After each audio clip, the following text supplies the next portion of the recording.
Hi! ఇంట్లో 2 oranges ఉన్నాయండి. నార్మల్‌గా ఏం తింటాం ఎప్పుడులా అని చెప్పేసి డిఫరెంట్‌గా ఏం చేద్దాం అనుకున్నాను.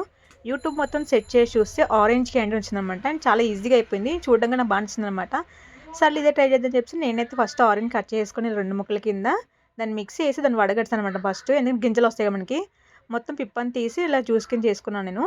ఇప్పుడు స్టవ్ ఆన్ చేసి ఆ రసం దాంట్లో వేసి సిమ్‌లో పెట్టాను ఫస్ట్. సిమ్‌లో పెట్టిన రసం దాంట్లో ఏసిన తర్వాత కొంచెం మరుగుతుండాలనమాట. దాని తర్వాత షుగర్ యాడ్ చేసుకోవాలి మనం. షుగర్ అయితే కొంచెం ఎక్కువే పడుతుందండి మనకి.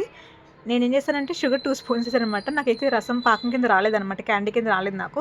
అండ్ మళ్ళీ షుగర్ కొంచెం ఎక్కువ వేసాను. అప్పుడు నాకు కొంచెం దగ్గరకి అయిందనమాట. అంటే మనకి పాకం కింద వస్తుంది కదా! పాకం కింద వచ్చిందనమాట. అండ్ దాని తర్వాత కొంచెం అంటే కొంచెం ఫుడ్ కలర్ యాడ్ చేసుకోండి. రెడ్ కలర్ అయినా, ఆరెంజ్ కలర్ పర్లేదనమాట. నేను కొంచెం యాడ్ చేసుకున్నాను. చిటికెడు చాలనమాట. మనకి చిటికెడు కాదండి నార్మల్ కొంచెం సరిపోద్ది మనకి. సో, మొత్తానికి దీంట్లో అయిపోయిన తర్వాత ఏస్తానండి చల్లారిన తర్వాత. నేను ఫ్రిడ్జ్‌లో పెట్టేసాననమాట. ఇది మొన్న తీసుకున్న చాక్లెట్స్ కోసం అదనమాట ఇది. దాంట్లో ఏసి పెట్టేసాను నేను ఆరెంజ్ క్యాండీ కోసం. కాకపోతే ఏమైంది తెలుసా మొత్తం ఫెయిల్ అయిపోయిందండి. మరి షుగర్ ఎక్కువైందో, తక్కువైందో ఏం తెలియట్లేదు నాకు. మీరే కామెంట్‌లో చెప్పండి ఏమైందని చెప్పేసి. ఉంటాం మరి.